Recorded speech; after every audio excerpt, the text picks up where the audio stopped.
No caldeirão em ebulição em que fervem as relações institucionais, o Poder Judiciário mandou um recado claro à população: não vai acabar com um mico na mão. Ou seja, o Brasil vai prevalecer, custe o que custar.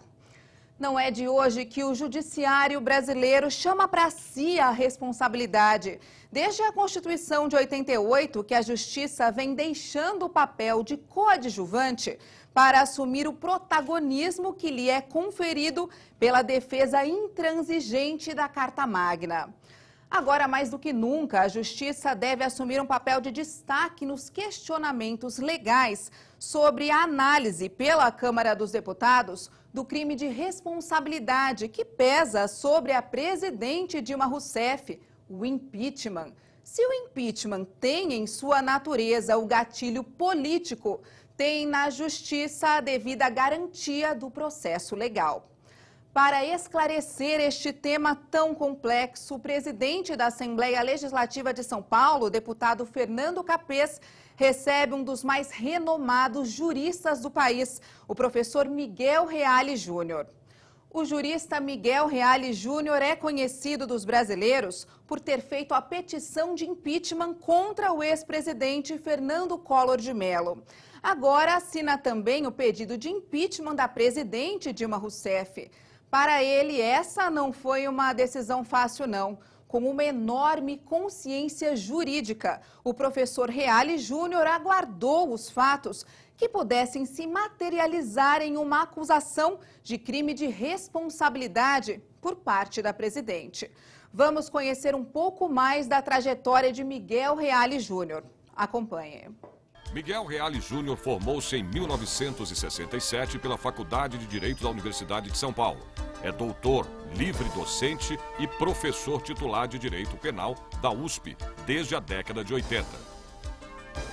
Foi secretário de Segurança Pública de São Paulo no governo Franco Montoro e secretário estadual da Administração na gestão Mário Covas.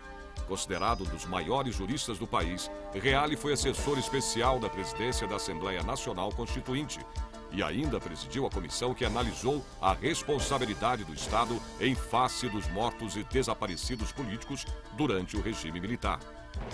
Anos depois, fez parte da comissão que elaborou a chamada Parte Geral do Código Penal e a Lei de Execução Penal. Foi ministro da Justiça no governo Fernando Henrique Cardoso e presidente da Associação dos Advogados de São Paulo. Autor de diversos livros e artigos, Miguel Reale Júnior é membro da Academia Paulista de Letras. Olá, querido telespectador. Mais uma vez, uma enorme honra em acompanhar com você, nessa hora, mais um programa Discussão Nacional. Hoje, com muito orgulho, a Assembleia Legislativa de São Paulo, a maior Assembleia da América Latina, recebe o professor Miguel Reale Júnior, um dos maiores juristas do país, penalista e professor titular da Faculdade de Direito da Universidade de São Paulo, a tradicional faculdade do Largo São Francisco. Seu pai, o professor Miguel Reale, é considerado o maior jurisfilósofo da história do país. Vamos conversar sobre muitos temas: o sistema penal, o sistema carcerário, o período da redemocratização do país, sua atuação como secretário da Segurança e ministro da Justiça, até a chegada do pedido de impeachment, primeiro do presidente Fernando Collor e agora, mais recentemente, da presidente Dilma Rousseff. Professor Miguel Reale Júnior, em primeiro lugar, uma enorme honra estar aqui com o senhor. Eu desfrutei do privilégio singular, como aluno da Faculdade de Direito do Largo São Francisco, em ter aula com o senhor de Direito Penal.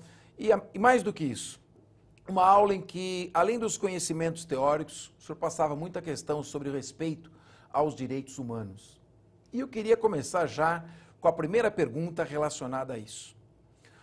Com o período da redemocratização, eu estava justamente na faculdade quando saiu a primeira eleição direta para governador do estado, em outubro de 1982.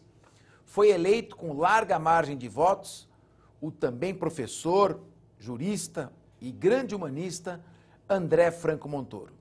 E o senhor assumiu a Secretaria da Segurança Pública naquele período. Muito problemático.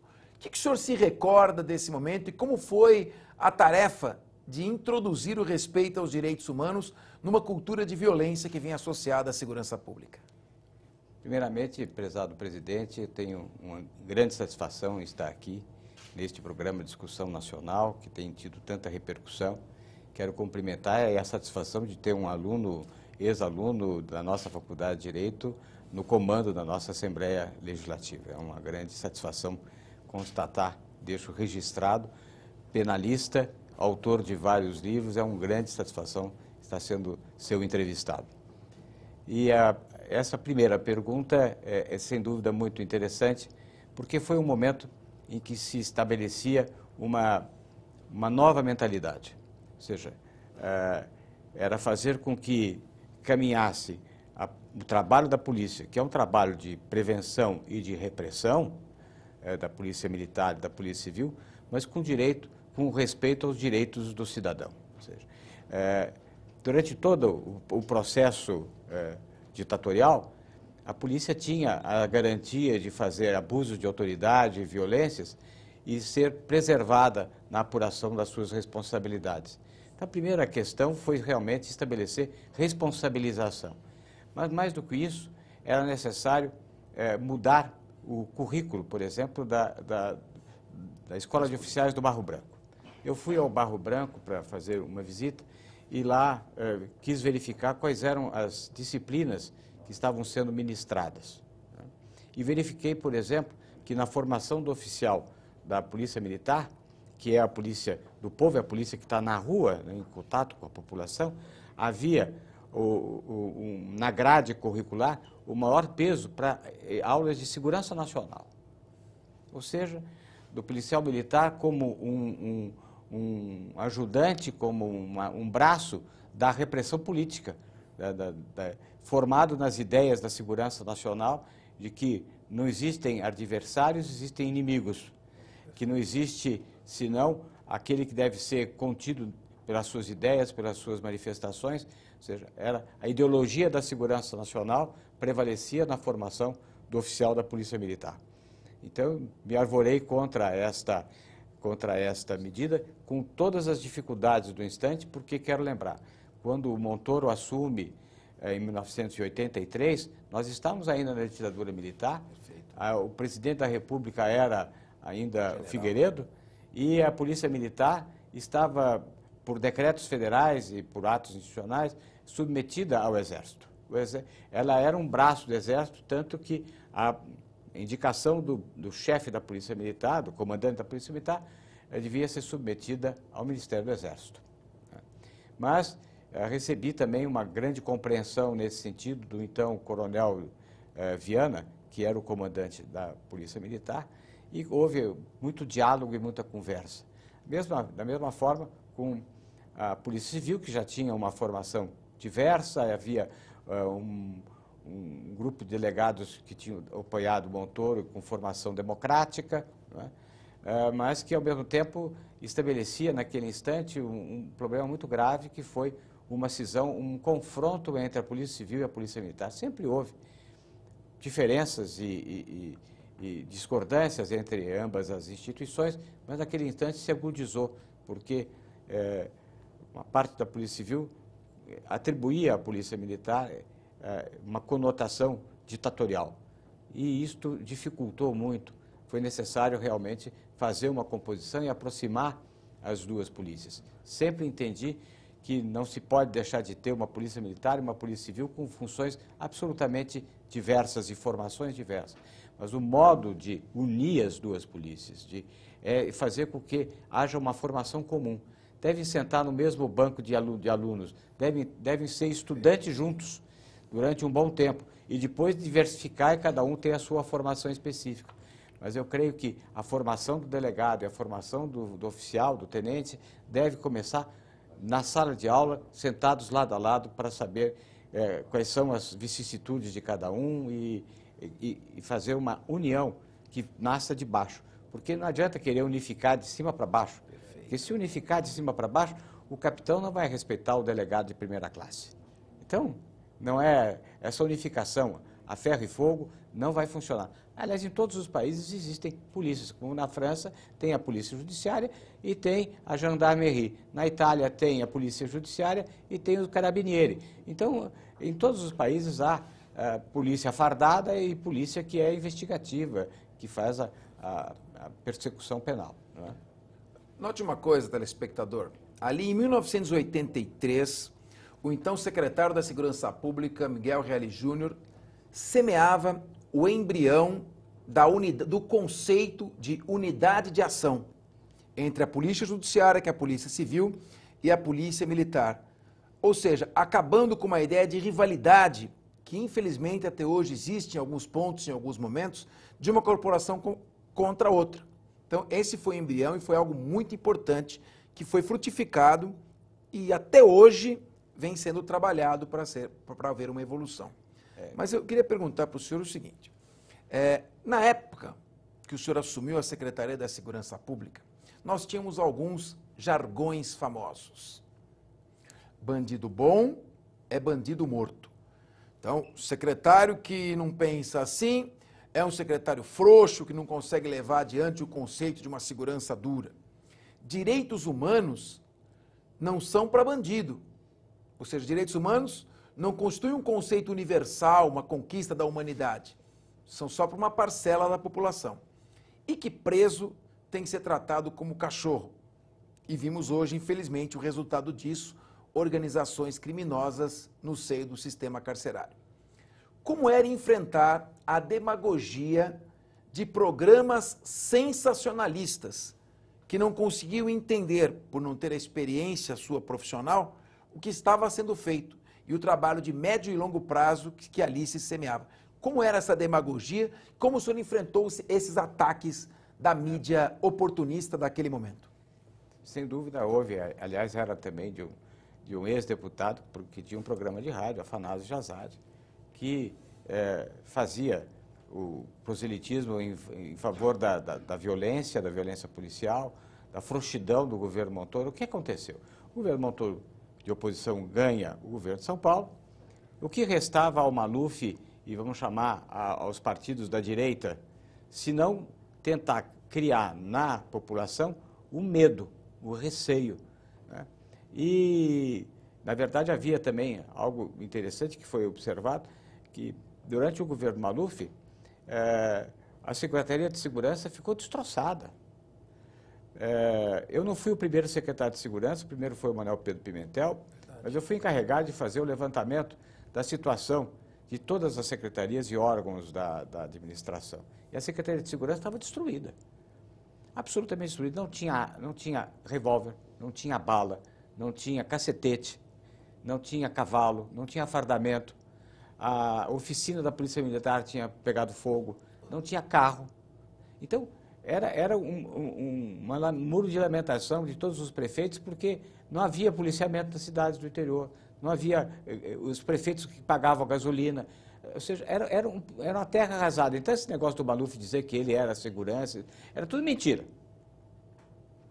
Houve um trabalho imenso de encontrar um Estado com 20% de déficit, 20% de déficit, recompor as economias e começar a municiar a polícia com viaturas, com fardamento, com compra de revólveres, compra de bala e tudo mais.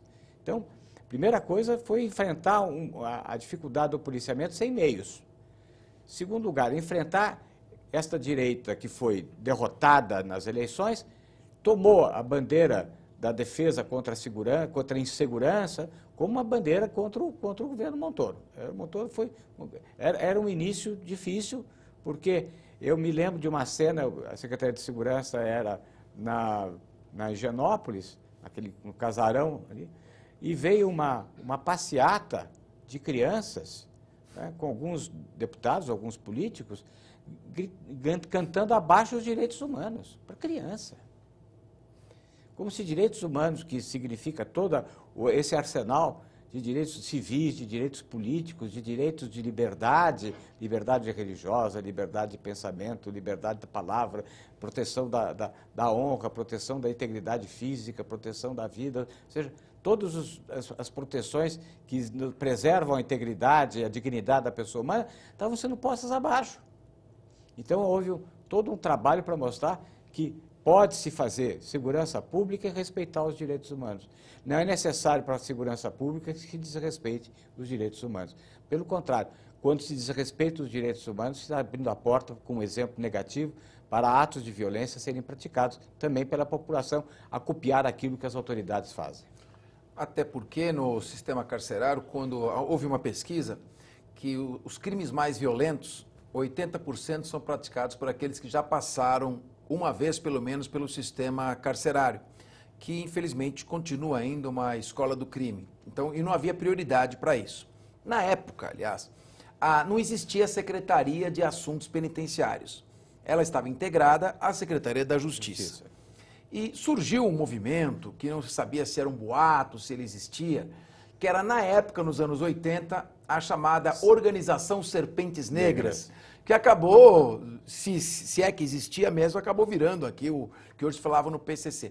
O que existe de boato, de fantasia? Eu lembro que o juiz corregedor na época era o doutor Haroldo Luz. Haroldo Luz o que era de verdade ou não e de exagero nessas organizações? Ali foi um grande confronto com a figura do secretário de Justiça, maravilhoso advogado, grande defensor dos direitos humanos, que é o Zé Carlos Dias, que enfrentou uma parada difícil, porque teve repercussão política, houve a acusação de que ele estava lá para proteger os presos, para proteger os criminosos e tal. Quando, na verdade, por quê? Porque ele defendia medidas de humanização do presídio, né? E não é com violência dentro do presídio que se vai obter alguma vantagem para a sociedade. Né? Pelo contrário, muito pelo contrário. Esse índice de reincidência que o presidente lembra, elevadíssimo no Brasil, decorre não só das péssimas condições da vida prisional, não só quanto à acomodação, havia superdotação carcerária, naquela época havia ainda a casa de detenção com mais de 2.000, 3.000 presos a mais do que era a sua capacidade, né? As delegacias de polícia tinham se transformado em locais de cumprimento de pena, não só de pena, e também de recolhimento de prisão preventiva. Ou seja, estava destroçado o sistema penitenciário, tal como o sistema de segurança pública. Então, foi necessário começar algumas medidas de humanização da vida prisional, para exatamente não ser tratado como cachorro. Mas o que é mais importante, que eu acho que até hoje, infelizmente, isso não tem sido realizado e continua o problema da reincidência, é o problema da falta de assistência ao egresso. Na lei de execução penal, da qual eu participei na elaboração, nós dávamos acentuávamos muito dois aspectos dentro da vida prisional. O trabalho, porque sem trabalho o preso fica cariminholando e com o tempo perdido. Todo mundo pensa que o preso é um beneficiário de não ter o que fazer. Pelo contrário, ele entra em desespero. Ele é atacado da sua saúde mental sem ter o que fazer. Por isso o trabalho, inclusive, é uma moeda de troca dentro do presídio. O chefe de cadeia, o cadeieiro, quem manda na cadeia, o preso que manda na cadeia, o líder lá, ele vende trabalho. Porque o trabalho é uma forma de sobrevivência, de rigidez mental. Então o trabalho é fundamental e é fundamental a assistência ao egresso. Porque o sujeito que ficou preso, que perdeu todos os papéis que ele representou na sociedade, ou que ele representava na sociedade, que se adapta a um sistema de uniformização de comportamento e tal, um novo mundo, que é o código de dentro do mundo prisional, ele não sabe mais depois, quando sai, viver na vida livre. É como se ele tivesse tido um problema de fisioterapia, ele precisa ter uma fisioterapia de alma. Quer dizer, voltar para a rua vai ser muito mais difícil. Primeiro que ele vai sair marcado como um ex-condenado, desprezado muitas vezes até pela própria família. E ele vai precisar de uma ajuda para caminhar na vida livre. Senão, ele volta para a cadeia. Ele pratica o crime muitas vezes porque não tem alternativa, porque ele não sabe mais o que fazer. Então, a sociedade sai punida, porque ela vai ter que sofrer um novo crime, vai ter um novo processo, o preço do processo, porque custa caro a justiça, e depois o preço do novo encarceramento. Então, dar auxílio ao preso no momento que ele sai é algo que é em benefício da sociedade, em benefício do preso, da sua família, mas fundamentalmente também em benefício da própria sociedade. O senhor acha que houve um amadurecimento da sociedade com relação a estas questões? Uma vez que, na época, havia assim a ideia de que o bom secretário, aquele que cuida da segurança, é o que preenche o imaginário latino do machão, aquele que quer matar, que autoriza, que não dá direito a preso. Ou seja, a polícia ela tem que ser uma polícia dura. A polícia tem que ser temida pela população e não respeitada. O senhor acha que hoje a sociedade começa a compreender que o ideal é ter uma polícia profissional, técnica, que age com perícia, com eficiência, que é bem treinada, no lugar daquela polícia que vai e resolve, como em filme de bang bang? A sociedade está aceitando isso? Eu acho que cada vez mais vai se conscientizando de que a polícia violenta, ela traz medo na população. A população tem medo da polícia. Isso pesquisas já revelaram que a população é temerosa. Quando vem um carro de polícia, já fica com receio. Então é isso que a população quer, não é? E por outro lado, ao lado da polícia militar, que é a polícia, a justiça posta nas ruas, tem que se pensar também na polícia civil, na modernização da polícia civil e no preparo da polícia civil para fazer a investigação.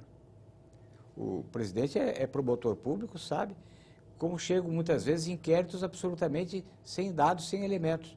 Mas mais que isso, né, quantos boletins de ocorrência de roubo ficam nas gavetas porque não se investiga a autoria de forma nenhuma. O índice de autoria descoberta é muito pequeno. E aí está a impunidade. A impunidade não está na lei, não está no trabalho, está na incapacidade de descoberta da autoria, que leva, sem dúvida nenhuma, a uma multiplicação de atos delituosos. Então, há muito que se fazer, mas acentua um aspecto importante, como é fundamental que o secretário de Segurança não seja trambilhário, não seja um homem da violência, porque a cultura da violência passa com uma rapidez, da figura do secretário até o soldado, com uma rapidez incrível. Agora, o inverso, a criação de uma polícia que seja eficiente, mas ao mesmo tempo respeitadora dos direitos da população, isso é difícil. Perfeito. Isso para construir, agora para destruir é tão fácil. E algumas vezes isso foi destruído. Professor, hoje, nós passados mais de 30 anos, nós temos a matéria de direito, a disciplina de direitos humanos obrigatória. A Polícia de São Paulo, a Polícia Militar, ela é reconhecidamente como a melhor polícia do país, uma polícia eficiente. E os níveis de homicídio despencaram. Hoje nós estamos dentro do nível de tolerabilidade da Organização das Nações Unidas, com menos de 10 homicídios a cada grupo de 100 mil habitantes. O que falta para acabarmos com a sensação de insegurança que ainda persiste na sociedade? O que falta para que a polícia consiga mais estrutura para investigar mais casos, tornar-se uma polícia judiciária investigativa e uma polícia ostensiva, preventiva, eficiente? Ou seja, dizer eficiente seria injusto. Mais eficiente seria adequado. Bom, veja bem, os índices de homicídio efetivamente caiu por vários fatores, mas um dos fatores é o sucesso das investigações. Por quê? Porque é mais fácil investigar quem é autor de homicídio. Porque não se mata alguém desconhecido, mata-se a pessoa por algum motivo. Então, a motivação leva à descoberta da autoria, né? Então, isso... Eu me lembro quando eu fiz o diagnóstico do sistema criminal também, havia um índice de linchamento muito grande. É verdade. Era um momento de linchamento, nos anos 2000, por aí. Linchamento e ação de justiceiros e tal. A polícia se dedicou à averiguação dos atos de linchamento e houve uma queda abrupta disso. Ou seja, como funciona, como prevenção, a repressão por via da Polícia Civil de investigar e punir os autores. Agora, no caso que mais nos atemoriza todos nós, que é o roubo à mão armada. Certo. Esse é o crime que atemoriza a todos. Ele ocorre na periferia, ele ocorre nos bairros de classe média e ocorre nos bairros de classe alta. Ocorre em todos os lados, não é? ocorre na população de classe mais pobre, para roubar tênis, roubar jaqueta, relógio, e ocorre para roubar carro, isso dos lugares mais desenvolvidos. Muito bem. Só que este crime tem um índice de averiguação, de descoberta de autoria muito pequeno. É nisto que precisa se concentrar, tanto a questão preventiva de policiamento, mas fundamentalmente a questão de obtenção, de comprovação de autoria, que vai ser reduzido. Um outro aspecto são medidas preventivas de cunho social. Isso é fundamental. Ou seja, nós temos uma sociedade, São Paulo é uma cidade que é a mais rica do país e a mais pobre do país. Um contraste imenso. E as regiões pobres, elas não têm nenhum equipamento de socialidade entre as pessoas. Aquelas casas, todas elas amontoadas, sem alvenaria, quer dizer, sem pintura, sem telhado, com esgoto correndo no meio do calçamento, com aquelas, coitadas daquelas crianças que estão ali, muitas vezes durante o dia, perdidas ali, sem tem quem efetivamente cuide delas, porque muitas vezes são as mães que são heroínas, mulheres que são mães de donas, chefes de família, que vão ter que sair para trabalhar. Ou seja, é uma desorganização social. Aí que entra o Estado, e o Estado especialmente por via da justiça. Por isso eu sou, há muito tempo, forte defensor dos Centros Integrados de Cidadania, que é um trabalho da Secretaria de Justiça, já teve mais repercussão. Eu sou um adepto fundamental disso, de levar a justiça até a população. O senhor pode explicar para o telespectador o que é esse centro? Que está nos assistindo? Esse centro, o que mais conheci foi o centro da cidade de Tiradentes. É um estabelecimento que reúne o juiz, que é juiz civil, não é nem juiz criminal, no caso, era juiz civil, o promotor, o delegado de polícia, um tenente ou capitão da polícia militar, né? E também serviços de emprego, de também tirar documentos e tal. É uma espécie de poupa-tempo pequeno, mas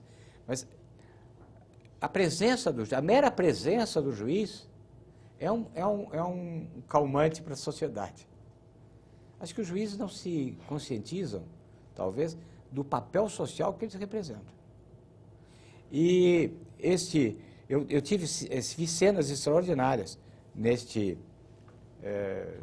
SIC de Cidade de Tiradentes, né? Inclusive, eu levei o Zé Carlos Dias lá, quando ele era ministro da Justiça, para que ele conhecesse o general Cardoso, que era do gabinete institucional do Fernando Henrique, se interessou por isso para difundir essa ideia no Brasil todo. Por quê? Porque o juiz está lá, chegou uma senhora e disse assim, veio me relatar, o senhor não imagina como eu fico satisfeita de poder entrar aqui sem ter que pisar devagarinho e falar baixinho. E eu posso olhar no olho do juiz. Perfeito. E contar para ele o que se passa comigo. Ou seja, é prevenção. Antes que o problema ocorra, ele é levado ao juiz. A pessoa tem a liberdade de chegar ao juiz, chegar ao promotor e contar, na minha família tem isso, meu filho está fazendo isso, está errado, eu tenho uma briga com meu vizinho. E aí interfere. O juiz interfere. Ou mesmo, essas conciliações que estão se desenvolvendo, das conciliações e desses do EJUS, como é? Sejusques. O interessante é que não fosse o Sejus no centro da cidade, que fosse se instalar lá. Perfeito. Perto. Eu vi trabalhos maravilhosos o melhor lugar, o melhor estado onde mais se desenvolve é no Ceará. Foi o Tasso Gereissati que instalou a primeira casa de conciliação.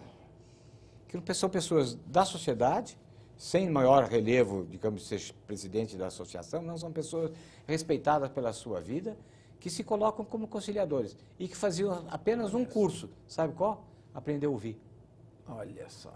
E ouviam. Parabéns. E a única participação delas, como deve ser do conciliador, é de estabelecer o contato entre as partes para que elas se entendam. Isto tem um efeito Agora, se for um juiz de direito mesmo, e um promotor, eu vi uma senhora chegar, cumprimentar o promotor, disse, o senhor é o promotor?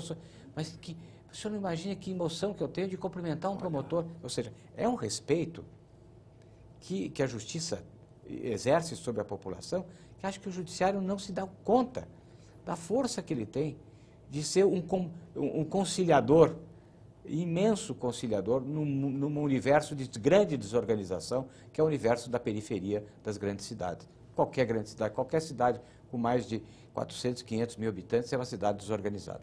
Então, aí, esse é o papel.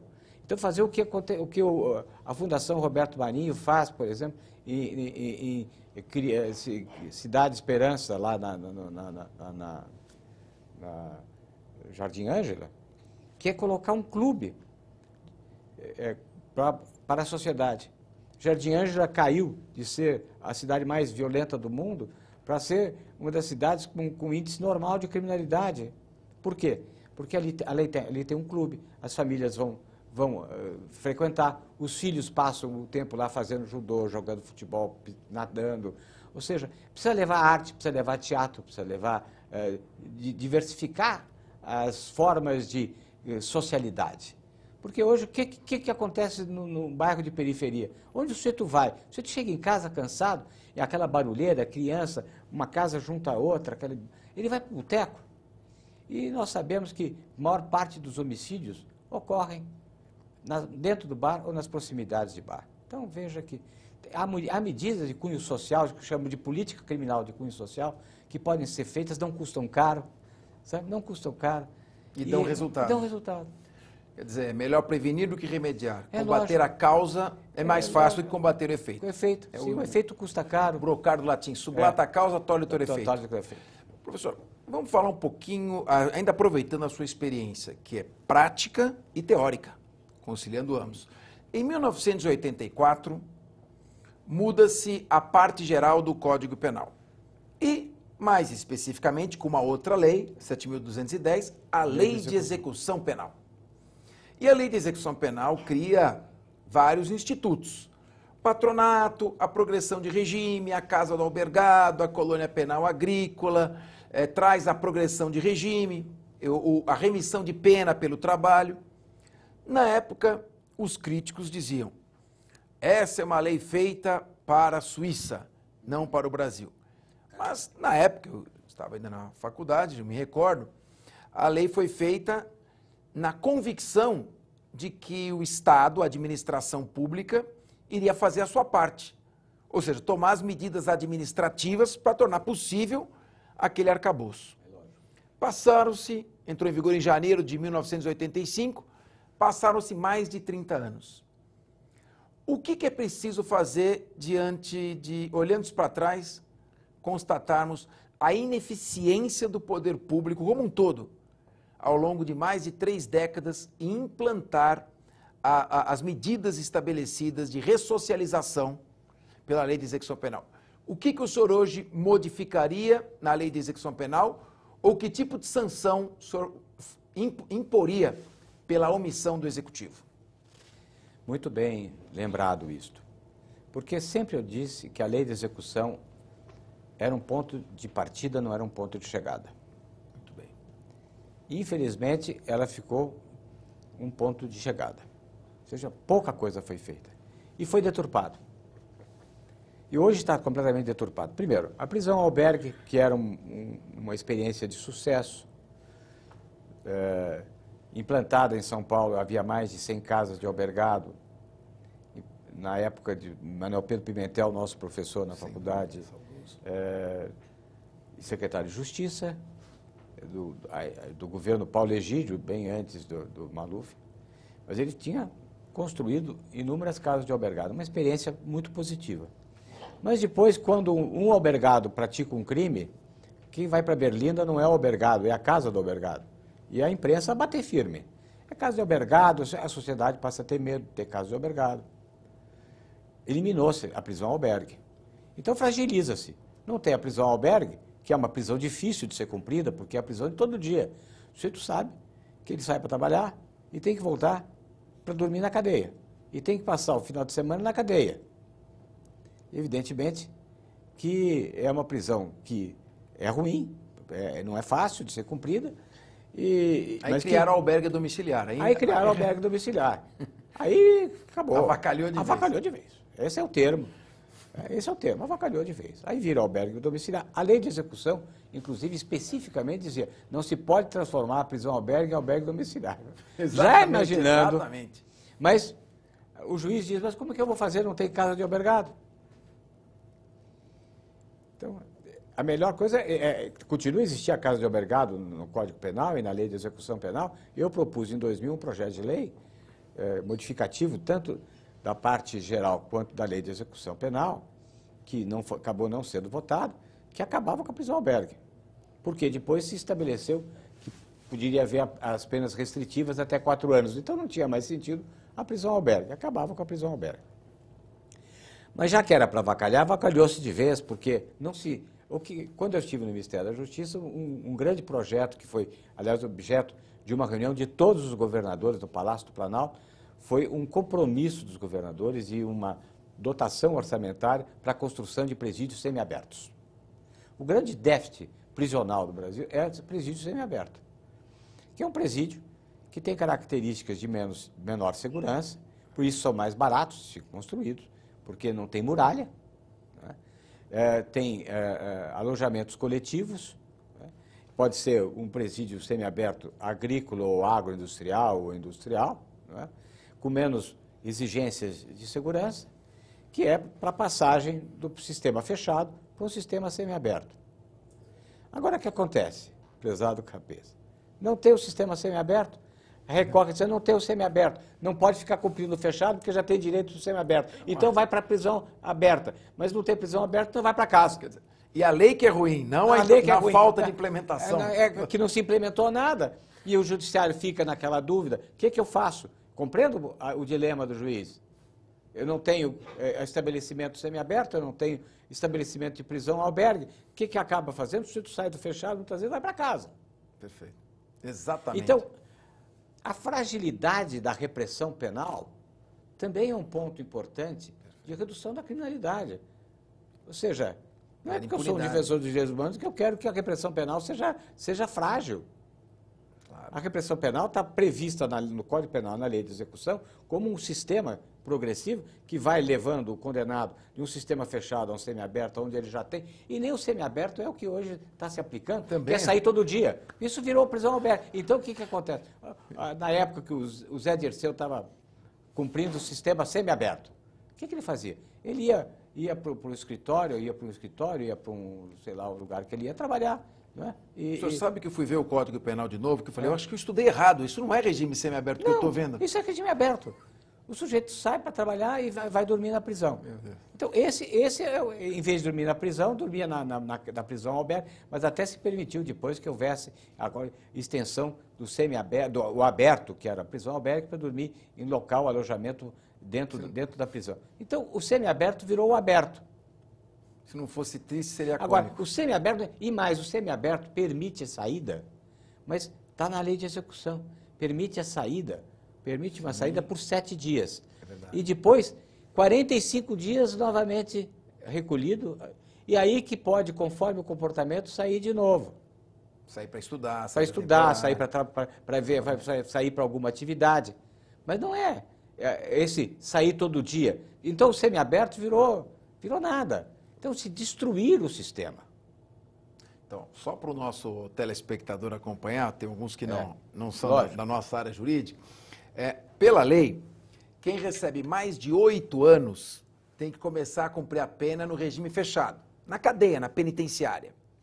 Se ele pega uma pena superior a mais de 4 e chega até 8, ele pode começar a cumprir a pena numa colônia penal, que é uma área, como o professor explicou, com alojamentos, ele dedica a atividades agrícolas ou industriais, e quem pega 4 anos ou menos tem direito a ficar em liberdade durante o dia e à noite, nos finais de semana, se recolhe a um instituto chamado Casa do Albergado. Primeiro, não fizeram colônia penal. Então, a pessoa não tem como começar o cumprimento da pena numa colônia penal. Então, começa a cumprir já em liberdade. Não fizeram Casa do Albergado, então ele não tem aonde dormir. Então, ele volta para dormir em casa, porque não construíram a Casa do Albergado. E quando ele recebe uma pena alta, depois de um sexto da pena, ele teria direito a ter uma colônia penal para começar a sua ressocialização. Como não é feita a colônia penal, ele vai para a rua. Então, ou seja, a lei acabou recebendo uma censura sem ter culpa. E, na verdade, o Estado não construiu casa do albergado, não construiu colônia penal, e nós temos hoje esse problema. Então, a minha pergunta o que fazer diante disso? Hoje nós estamos com mais de 500 mil presos no Brasil. Não chega o número de penitenciárias que são construídas. O que tem que fazer? Até porque essa sua explicação, que 8 anos vai para o regime fechado, dizer, também nas penas de entre 4 anos e 8 anos, ou mesmo até menor, pode ir para o sistema fechado. Também. O juiz é livre para estabelecer. Então, nos casos de roubo, que as condenações são, em geral, 5 anos e 4 meses, que é a contagem, batidão, né? Que é roubo qualificado por uso de arma ou coautoria, por exemplo, ele vai para o fechado. Nenhum juiz dá semiaberto para autor de roubo à mão armada. Muito bem colocado, muito bem então, lembrado. a maior parte da população carcerária hoje, uns 70%, é crime contra o patrimônio, roubo. Certo. Alguns casos, evidentemente, de homicídio, tal, mas um número pequeno, perto do número de roubo. Sim. Depois, tráfico de droga. Perfeito. Uns 20%. E 10% outros crimes em geral. Então, e assim mesmo, com a ineficiência da Polícia Civil na apuração dos crimes de mão armada, né, nós temos 500 mil presos. Imagine se a polícia fosse eficiente. Pois é impressionante. Mas isso seria impressionante, porque, na verdade, é 1 a 2% de descoberta de autoria. É verdade. Então, é um número muito pequeno. Então, nós temos parar e dizer o que é que nós vamos fazer para equipar o sistema prisional de forma que ele seja eficiente, da forma que ele responda à necessidade da sociedade. É necessário criação de...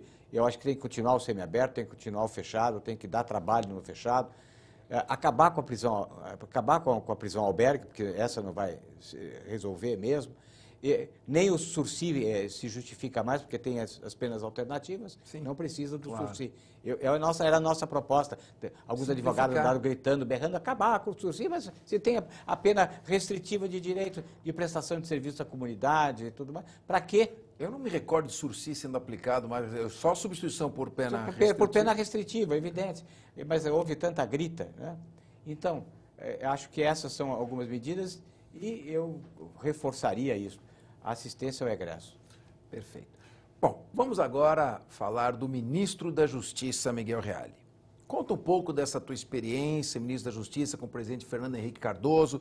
Quais foram as medidas? Como é o presidente Fernando Henrique no dia a dia?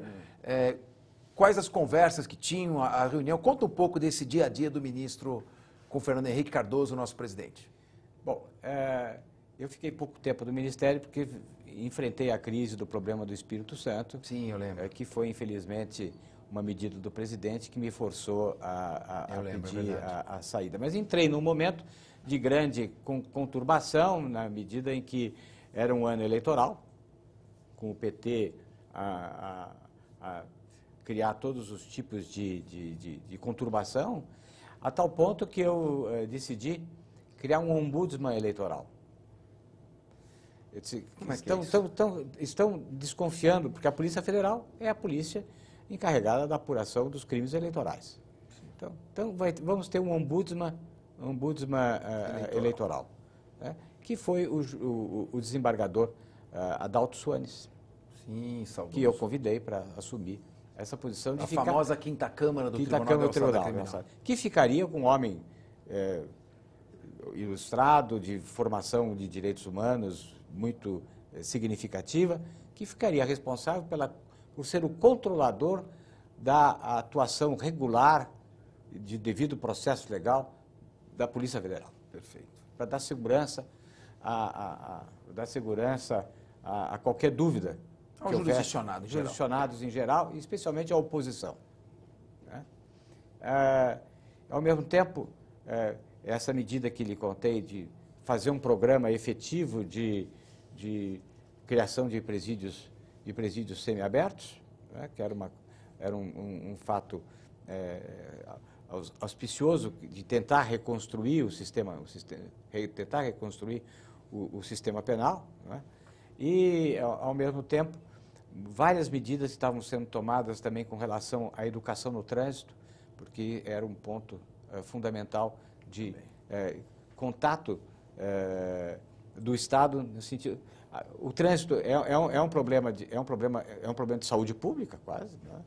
Vamos, ao invés de ser só repressivo, vamos fazer um grande projeto de educação no trânsito. Perfeito. Sempre aquela linha preventiva. Preventiva, não é? Em suma, havia vários projetos em andamento, mas infelizmente depois eu tive que me exonerar do cargo por causa do Espírito Santo, que era um problema muito grave. Né? O Espírito Santo era um problema gravíssimo. Juízes, advogados, delegados estavam sendo mortos pelo crime organizado que tomou conta do Espírito Santo. As organizações criminosas do Rio de Janeiro tinham se transferido para o Espírito Santo e tinham dominado o Estado. E o seu alerta foi válido porque ali perdurou por muitos anos. Logo depois, o juiz de execução foi morto, depois que eu saí. E que era a intervenção no Espírito Santo. Intervenção, porque a Constituição tem uma forma de intervenção que é intervir num Estado para a proteção dos direitos humanos. Perfeito. A ser decretada pelo Supremo Tribunal Federal. Então, a Ordem dos Advogados me procurou e eu conversei com o presidente Fernando Henrique, e o presidente Fernando Henrique deu luz verde para que eu fosse avante com essa ideia. Houve uma reunião do Conselho de Defesa dos Direitos da Pessoa Humana, e aí o Conselho decidiu, e isso combinado com o Procurador-Geral da República, Geraldo Brindeiro, ele participou dessa reunião, e fizemos juntos, inclusive, o elenco de medidas a serem tomadas, se aprovada essa proposta de intervenção, a ser encaminhada ao Supremo Tribunal Federal. E assim foi feito, ele participou da reunião e bateu palmas e tudo mais. Depois eu não sei até hoje o que é que aconteceu. No dia seguinte eu estava para embarcar para Costa Rica para assinar um convênio para trazer o PNUD para o Brasil, que era o órgão das Nações Unidas aqui para São Paulo. E o que aconteceu é que eu vi na televisão o Geraldo Brindeiro fazendo uma declaração dentro do Palácio Planalto, dizendo: acabo de ter uma entrevista com o presidente Fernando Henrique e estou autorizado a dar essa entrevista e quero dizer que a ideia de intervenção no Espírito Santo é uma ideia do ministro da Justiça, não é uma ideia do governo. Aí. Nada mais restava fazer. Não, eu estava totalmente desautorizado. Perfeito. Em suma, mas eu convivo com o presidente Fernando Henrique, porque eu tenho uma grande estima, continuamos a ter relações, e ele admira muito o senhor. É um grande homem, realmente um grande homem, a quem eu admiro e que foi realmente um inspirador de uma mudança significativa no Brasil. Professor Miguel Reale, o senhor é um dos maiores juristas do país, professor titular de Direito Penal da Universidade de São Paulo. Então, para quem não sabe, tem que fazer a dissertação de mestrado para ser mestre, depois a tese de doutorado para ser doutor, depois a livre docência e, finalmente, a cátedra, que é a titularidade. Tinha um outro concurso que desapareceu, que era de ser adjunto. E o professor adjunto também. Que desapareceu, pelo menos os atuais não têm esse então, obstáculo a mais. Várias teses, vários estudos. Elaborou, responsável, que integrou a comissão de elaboração da nova parte geral do Código Penal, da Lei de Execução Penal. Seu pai foi talvez o maior jurisfilósofo do país, com a teoria tridimensional do direito. Direito é fato, valor e norma, é a lei, o fato, interpretar o fato diante da lei. E o senhor teve um papel fundamental, juntamente com outros bravos advogados, o senhor citou o doutor José Carlos Dias, na luta contra os excessos da ditadura, quando as pessoas eram arrastadas para centros de tortura, os DOI-CODES, e onde se rasgavam ordens de habeas corpus, quando se iam despachar. O senhor lutou pela afirmação da democracia. Por que o senhor pediu o impeachment da presidente Dilma Rousseff? Veja bem, primeiramente, os partidos de oposição me pediram uma análise com relação à prática de crime comum, que são os crimes de responsabilidade fiscal. contra a responsabilidade fiscal. 1079, a lei 1079.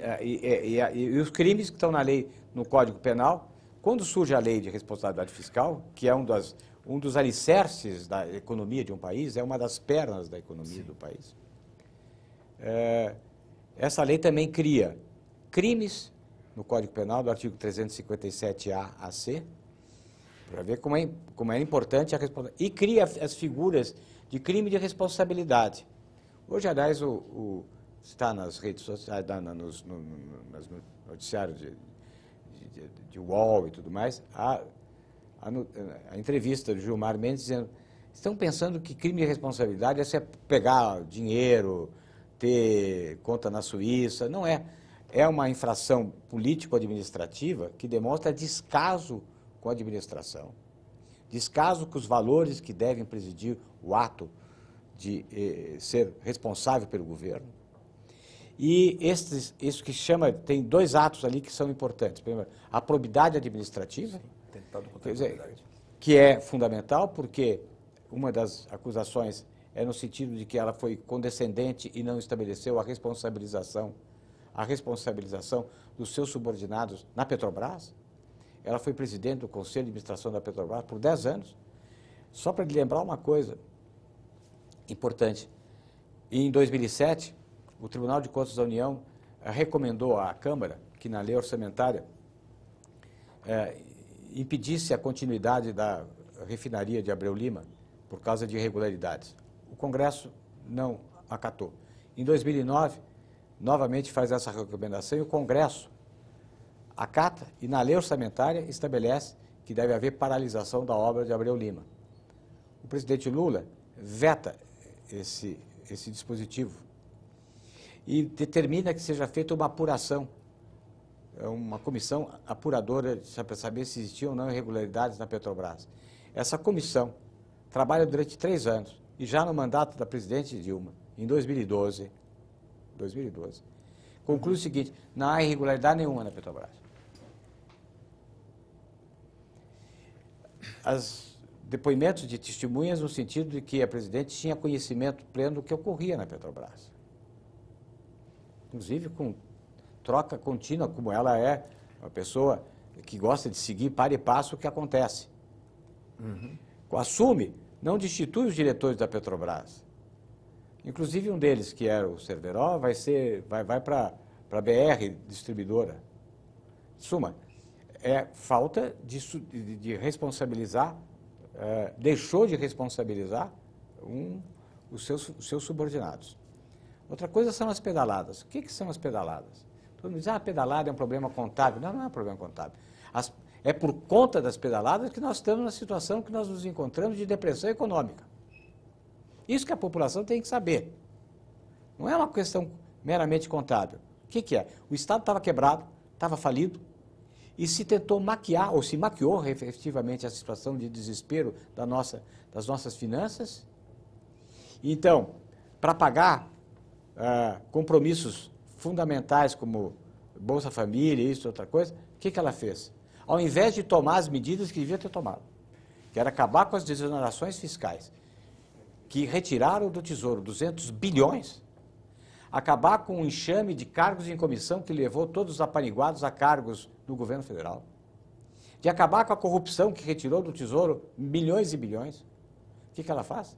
Ela saca dinheiro dos bancos, ela contrai empréstimos com os bancos oficiais, porque eles eram os repassadores, é a Caixa que repassa o dinheiro da Bolsa Família, é o dinheiro para a conta do Banco do Brasil, que vai o dinheiro para Minha Casa Minha Vida, ou o BNDES até para financiar empresas e tudo mais.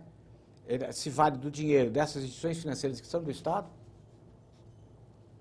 e não registra essas despesas como débito, praticando uma falsidade ideológica. Ela não registra como débito. E, então, todos os agentes econômicos, e nós todos, eleitores, tivemos a ideia de que as finanças do país estavam corretas. E que nós iríamos, dentro do equilíbrio fiscal, ter condições de ter desenvolvimento e crescimento no ano de 2015. Quando acaba a eleição, o que ela faz? Manda uma lei correndo para mudar o nível do débito, a autorização do débito fiscal, para não desrespeitar a lei de diretrizes orçamentárias. Ali se revela tudo. Ali se revela que tinha havido uma grande mentira, uma grande maquiagem. E, na verdade, é lógico que ela ia pagar o Bolsa Família, em vez de fazer as desonerações. Se ela não pagasse o Bolsa Família, aí ia ser uma grita e ela ia perder a eleição. Então, ela paga o Bolsa Família com dinheiro do banco. Não registra isso como débito. Gera um superávit primário inexistente. Ou seja, o crime de responsabilidade não é pôr a mão no dinheiro. O crime de responsabilidade é irresponsabilidade na condução das finanças, na condução da administração pública. A desmerecer a confiança como chefe de governo.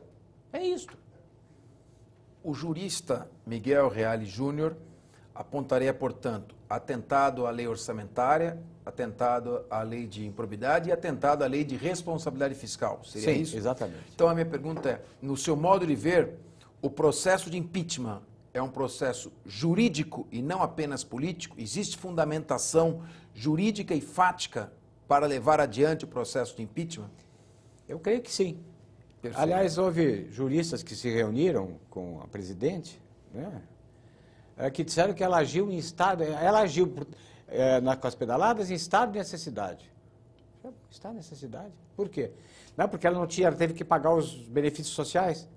Eu disse, não, ela não precisava fazer empréstimos. Ela que cortasse cargos em comissão, cortasse as desonerações, ou seja, o estado de necessidade, o presidente sabe como ninguém, exige que não haja outro meio. Ela tinha outros meios para ter dinheiro para pagar os benefícios Chegou sociais. a ser levantada essa tese? Ontem, do estado de inclusive, necessidade? penalistas respeitáveis. Ontem, um penalista respeitável, muito nosso amigo, que tem uma admiração dos maiores penalistas brasileiros, que é o Juarez Tavares, né, disse isso, como outros disseram isso. E um deles acaba de dizer que é golpe. Um deles, jurista, acaba de dizer que é golpe. Agora, golpe, que é um pedido fundamentado, que vai à Câmara, tem que passar por uma comissão especial, tem que passar por uma aprovação na Câmara por 2/3 dos deputados e depois 2/3 dos senadores. Qual é o golpe? Golpe dá quem faz isso para assumir o poder. Eu não quero assumir o poder, nem ninguém quer assumir o poder. Nós não queremos é que esse poder seja mal usado, que esse poder esteja em mãos erradas. É isto. Agora, dizer que é golpe chega a ser ridículo. É ridículo, porque é um instrumento da Constituição. Diz a presidente, eu fui eleita. Isso é evidente. O impeachment existe para quem foi eleito. Não existe impeachment para quem não foi eleito, né? É coisa óbvia, né? Professor, a tese do estado de necessidade me parece já a admissão De que fez. de que foi praticado o fato. Foi, exato. Então, é porque inicialmente se negava o fato. É. Então agora diz, não, eu fiz, está errado mesmo, Mas tem eu justa precisei causa. fazer. Mas é legitimado. Tem uma causa de exclusão da criminalidade. Parece ser uma confissão do fato. É uma confissão do fato. Primeiro confessa que o Estado... Aí diz, é para pagar. Sabe por quê? Porque aí tem apelo social. Ela fez isso, mas foi para pagar a Bolsa Família. Bom, mas para pagar a Bolsa Família, era só acabar com a desoneração, só acabar com a contenção dos preços do petróleo, com os preços da eletricidade, que as empresas estatais receberiam o preço justo. O que aconteceu? De repente, abre-se essa caixa cheia de venenos, e aí o que tem? Preços defasados, falência da União, tem que aumentar o preço da gasolina, tem que aumentar o preço da eletricidade vertiginosamente, paralisa-se completamente a atividade econômica, porque o Estado deixa de ter condições de investir e começa também a pôr títulos no mercado, e hoje não se emite mais dinheiro, mas se emite título para vender, e o mercado comprando títulos cada vez mais caros, e começa o processo inflacionário. Então, é inflação, é recessão, uma conjugação que leva àquilo que é o pior de tudo, depressão. E isso que nós estamos vivendo, vem do quê? Vem de ter se recorrido à pedalada para esconder de nós todos a situação real do país. Professor, nós estamos quase no encerramento do programa, mas eu preciso ainda fazer uma última pergunta.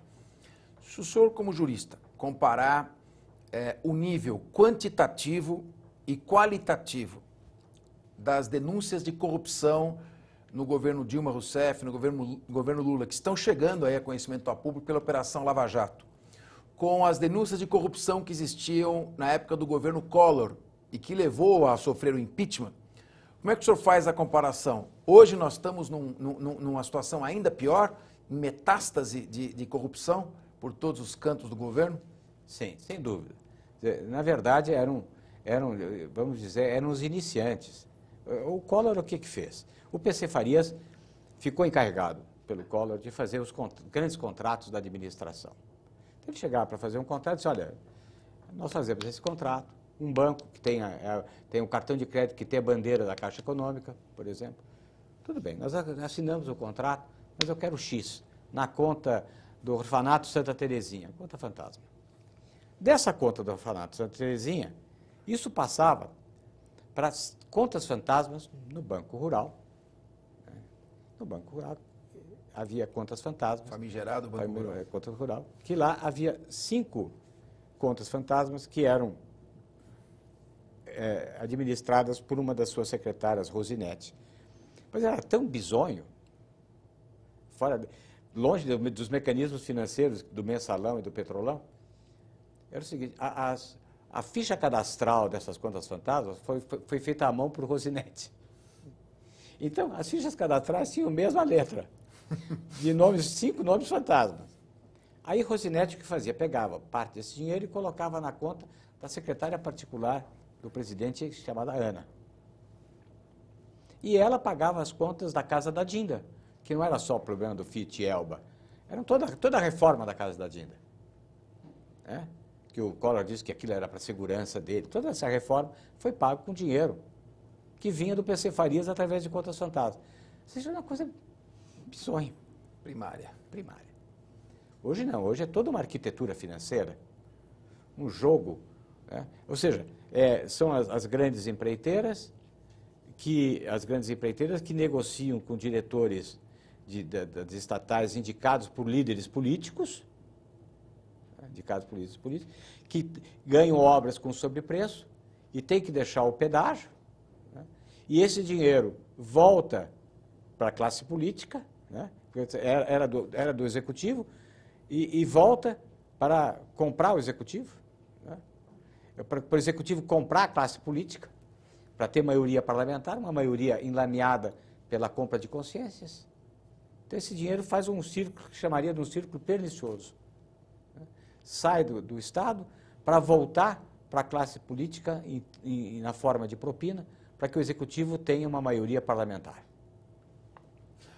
Bom, ou os partidos políticos tenham dinheiro para a campanha.